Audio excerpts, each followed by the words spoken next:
Olá, culturonautas! Seguindo então a sequência da nossa linha do tempo da história da arte, vou falar aqui nesse vídeo sobre o Barroco. Essa expressão cultural reconhecida pelo exagero, pelos detalhes, pelo requinte, que se espalhou pela Europa no século XVII e também marcou a cultura aqui do Brasil. Mas antes da gente seguir, já se inscreve aqui no canal se você estiver recém chegando e ativa o sininho de notificação para ficar por dentro das novidades, beleza?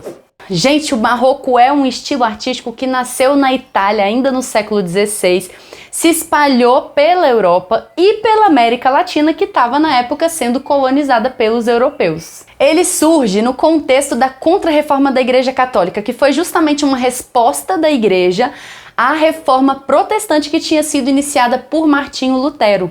Lutero foi um teólogo que tinha muitas críticas à Igreja Católica e aos papas, questionando seus abusos de poder, o acúmulo de bens e toda aquela pompa. Então os temas das obras barrocas são sobretudo religiosos e é um movimento de cunho político e internacional. É a estética utilizada pela Contra-Reforma para se opor ao protestantismo. Mas se opondo também, gente, ao Renascimento que estava ali rolando enquanto movimento artístico, com toda aquela busca de uma perfeição da estética clássica e com o racionalismo se sobrepondo à fé. Tem um vídeo muito legal sobre o Renascimento aqui no canal, se você não viu ainda, o link tá aqui no card, vale a pena ver antes de estudar o Barroco, beleza? Para entender justamente essas dialéticas, essas dinâmicas de contraposição que existem entre esses movimentos artísticos. Bom, mas então nasce ali o Barroco com suas curvas, extravagâncias e caráter dionisíaco. O movimento foi inclusive ridicularizado. O nome barroco significa pérola de formato irregular e esse nome foi atribuído ao movimento no primeiro momento de forma pejorativa porque ele se distanciava dos ideais da simetria renascentista. Porém, como pérola, teve seu próprio brilho autêntico e eu vou falar aqui então de alguns dos principais artistas para exemplificar para vocês. O Barroco não se desenvolveu de forma homogênea, cada país tem suas particularidades, assim como cada artista.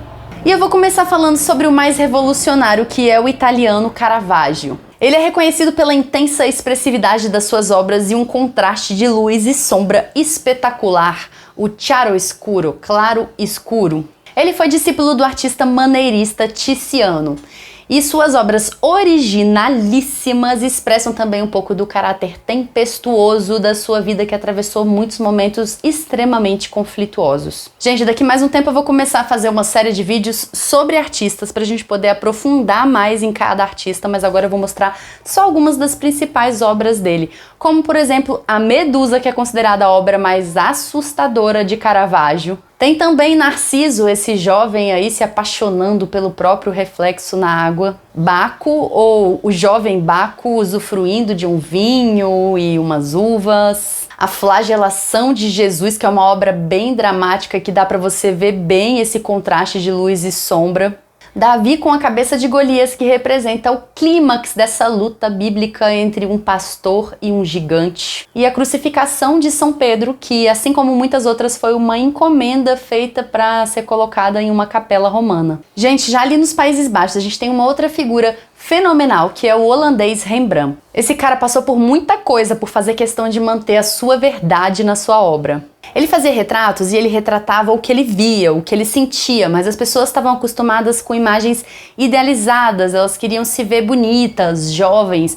Era como se o artista tivesse que usar uma espécie de um filtro ali do Instagram, entendeu? Assim, então, na hora que elas viam a pintura dele, o retrato dele, elas entendiam como uma crítica. Ele acabou passando por severas dificuldades financeiras depois de já ter sido rico e vivido numa mansão. Algumas das obras mais importantes dele são O Moinho, onde você consegue ver aí nitidamente esse contraste de penumbra e luz. O Filósofo em Meditação, com essa aura misteriosa. E tem o Banho de Betsabé, que era a esposa de um soldado, mas se tornou amante do rei Davi, de acordo com uma história bíblica. Gente, ele tem muitas obras, principalmente retratos, e como eu disse, eu tô só dando uma pincelada.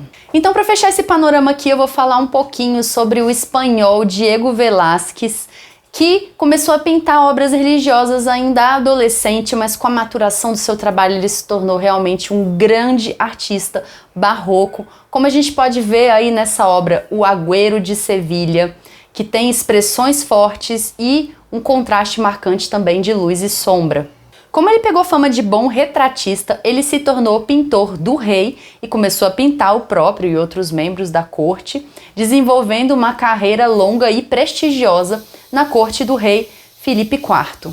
Para mostrar mais uma obra significativa dele, tem o Triunfo de Baco, com essa celebração majestosa desse deus mitológico, com muitos detalhes, movimento e perspectivas.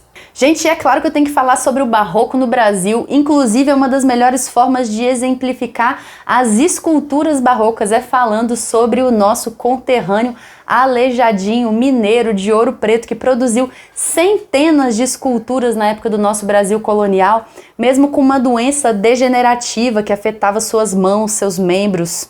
Junto dele a gente também pode falar sobre o mestre Valentim, outro mineiro que fez história e é o principal representante do barroco no Rio de Janeiro.